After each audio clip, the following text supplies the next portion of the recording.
But where do you want to start with the AFC East? I guess let's look at. We got to start in Buffalo.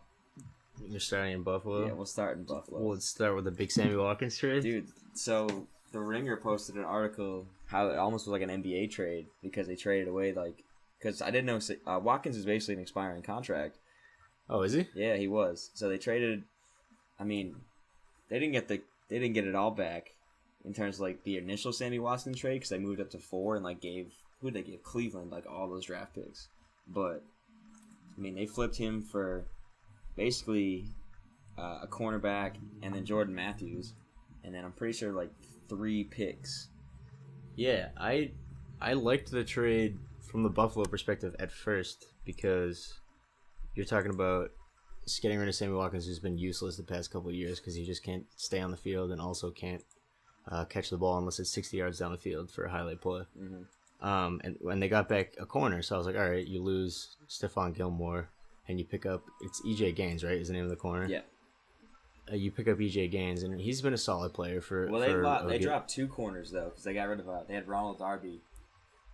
Well, see, that's where I didn't. I started to not like the trade because they traded Darby, and then I was like, okay, well, you just picked up a corner and then traded your best corner after losing your other best corner in free agency. So it didn't really make. It felt like a really lateral move. I mean, they're not trying to do anything. Yeah, I mean, the Bills get a second round pick out of it, right? That comes back with Gaines. Yes.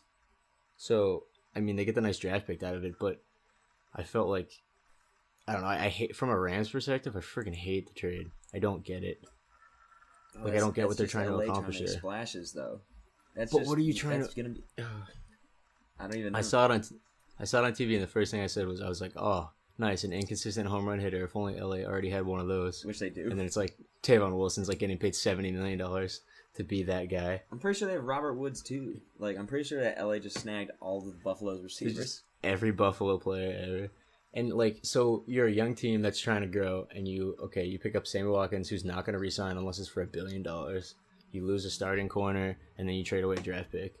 So it's great. Thanks a lot. Now Jared Goff can throw one screen that'll go for 90 yards, and then Sammy Watkins will quit and roll his ankle, and that'll be the end of that. It's going to be so stupid. I don't get what the Rams are doing, but that's why the Rams have been bad for so long. You already know, dude. You already know. It's so bad. I mean, it's too bad, too, because I liked what Buffalo was doing. I thought that they figured out, okay, Rex Ryan's gone. We need to build up a defense. We need to stop overvaluing our players and paying them. So they let go of Gilmore, which is probably the right move for them at the time, because you're not going to pay him $50 million when you're just going to be 8-8.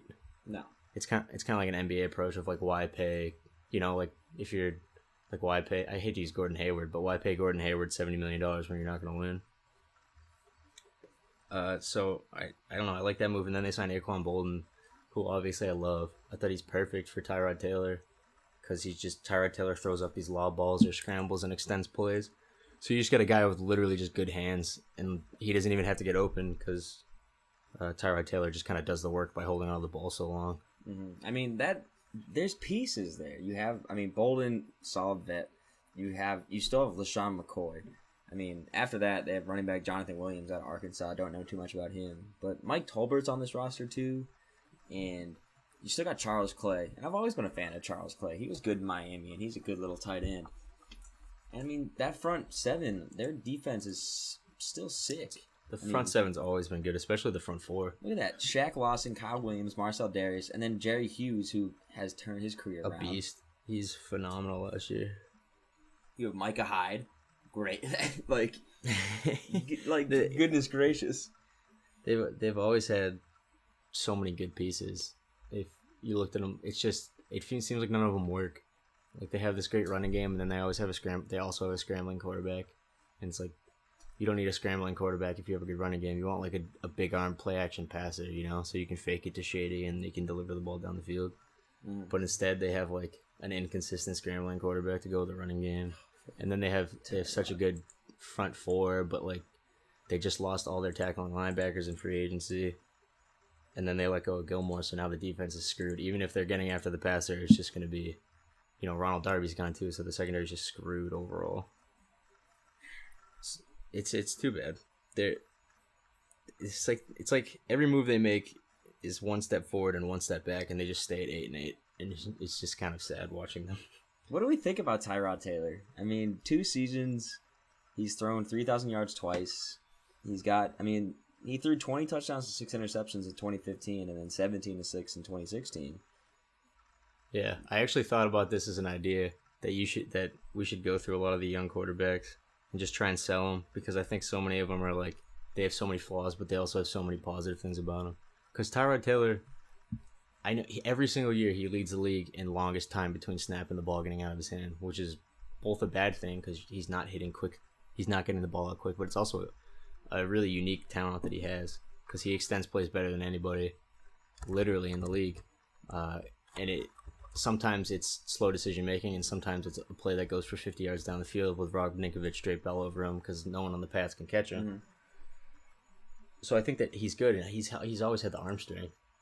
I just think he's been really a product of not finding the right wide receivers, because you go out, you have a guy like that, and I kind of want them to put like an Andy Dalton, Cincinnati kind of offense around him, you know, where when he's in trouble he can just throw it to AJ Green and something good might happen, or he can dump it off to Gio Bernard and all their running backs and something good will happen. And they have that with McCoy, but they don't have any receivers. They have nobody. And then it's just, they keep trying to get these home run guys like Charles Clays and Sammy Watkins and stuff. We're just the kind of guy where